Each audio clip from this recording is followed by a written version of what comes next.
Magandang hapon po sa inyong lahat. Tayo po ay inaanyayahang tumayo at makiisa sa pambungad ng panalangin na pamumunuan ni Ginang Victoria Josefina Pangitan. Susundan ito ng pagtugtog ng pambansang awit ng Pilipinas sa pagkumpas ni Binibining Nena Chavez. Sa ngalan ng Ama at ng Anak at ng Espiritu Santo. Aming Panginoon, lubos kaming nagpapasalamat at pinagtipon mo kaming lahat dito ngayong araw upang mapanood ang pagtatanghal ng De La Sansobel Symphonic Band. Panginoong Diyos, nawa ay tulungan niyo po ang mga mag-aaral na ito na gamitin ang kanilang talento upang magbigay aliw at kasiyahan sa mga tagapanood. At sana ay lalong yumabong ang OPM at lalong mabigyan ng pagpapahalaga ang musikang ito. Salamat po sa lahat ng biyaya na ipinaubaya niyo sa amin at patuloy niyo po kaming gabayan sa aming buhay. Hinihiling namin ito sa ngalan ng inyong anak na si Jesucristong aming Panginoon na siyang nabubuhay at nagahari kasama mo at ng Espiritu Santo, iisang Diyos, magpakailanman. Amen. Sa ngalan ng Ama at ng Anak at ng Espiritu Santo.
Magsimpo na pong lahat.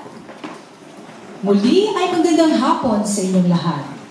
Sa kauna-unahang pagkakataon ay maririnig natin ang De La Sansobel Symphonic Band na magtatampok ng mga OPM o komposisyong Pilipino mula sa simula hanggang sa huli ng kanilang programa. Ang pagtatanghal na ito ay pinamagatang Tugnog Kayo Manggi. Hango sa salitang tugtog o play, at tunog o sound, at salitang kayumanggi na naglalarawan sa mga Pilipino. Masarap isipin na ang hapong ito o gabing ito ay mapupuno ng awitin at tugtugin ng ating mga kilalang alagad ng sining sa musika. Sana ito ay kapulutan ng panibagong inspirasyon sa ating mga puso na patuloy na mahalin at ipagmalaki ang sariling atin. At ngayon, matapos ang makabuluhan at buong dedikasyong ensayo ng mga miyembro ng De La Sansobel Symphonic Band, bilang paghahanda sa pagkakataong ito, atin po silang pakinggan sa kanilang pagtatanghal.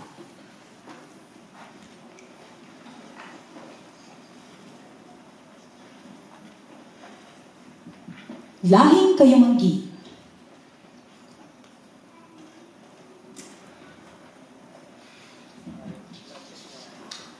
Ang komposisyong ito ay sinulat noong 1991 ni Maestro Lucio San Pedro, isa sa ating pambansang alagad ng sining sa musika. Ito ay hamok sa isang tula na nagpapahayag ng pagmamahal ng mga Filipino sa bayang Pilipinas. Mga panauhin, pakinggan natin ang lahing kayumanggi sa pamumuno at pagkumpas ni Binibining Nena Chavez.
Wow, nakamamangha ang kabuuan ng komposisyon, Bitigan.